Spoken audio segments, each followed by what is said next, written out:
Choisir celui qui transforme.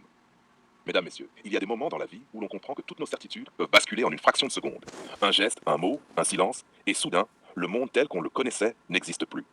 J'aimerais vous parler de ce moment précis où une femme réalise que le choix d'un homme ne se fait pas sur ce qu'il possède, ni sur l'image qu'il projette, mais sur ce qu'il provoque en elle, chaque jour, sans effort apparent. La leçon des illusions. Pendant longtemps, on lui avait répété que choisir un homme, c'était choisir la sécurité. L'argent, la stabilité, la prévoyance. C'était là les critères auxquels elle croyait. Alors elle a essayé de se convaincre. Elle a essayé de jouer le jeu.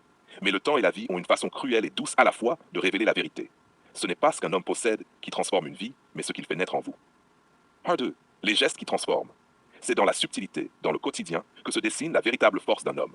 Quand il dit couvre-toi, ce n'est pas juste un mot. C'est une présence invisible qui la protège des vents froids de la vie.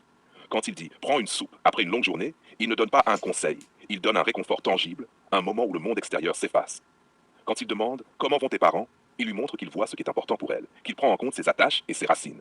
Quand il murmure que Dieu bénisse tes parents, ce n'est pas une formalité, c'est un vœu, un soin porté à ceux qu'elle aime. Et ce simple tu es précieuse, prononcé sans attente ni calcul, devient une caresse de l'âme, un rappel silencieux qu'elle compte vraiment. Chaque geste, chaque mot semblait minuscule à première vue.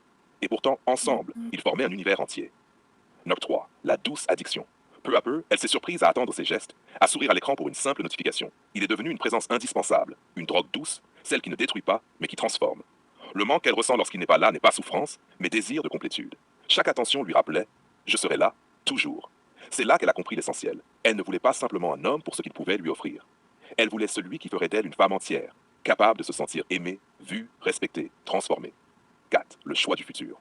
Alors elle a arrêté de chercher la perfection sur papier. Elle a arrêté de chercher l'homme avec tout le confort, toutes les richesses, toutes les garanties. Elle a choisi celui qui serait le père de ses enfants, celui qui serait constant, fiable, attentif, silencieusement présent.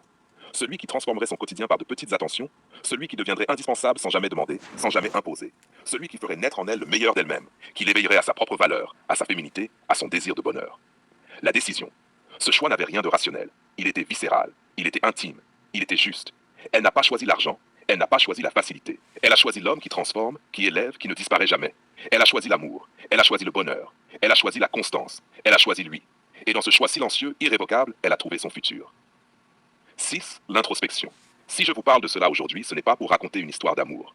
C'est pour rappeler que nos décisions les plus importantes ne se prennent pas avec nos yeux ou notre raison, mais avec notre cœur, avec notre esprit, avec cette intuition qui sait voir la constance, la valeur et la puissance de ceux qui restent. Il ne s'agit pas d'idéaliser ou de glorifier. Il s'agit de reconnaître le rare qui transforme, le simple qui devient indispensable, le quotidien qui devient exceptionnel. C'est la leçon finale. Alors, mesdames et messieurs, retenez ceci. On ne choisit pas un homme pour ce qu'il possède. On le choisit pour ce qu'il fait naître en vous, pour ce qui vous transforme à devenir, pour la constance silencieuse qu'il porte. Et lorsqu'une femme rencontre un tel homme,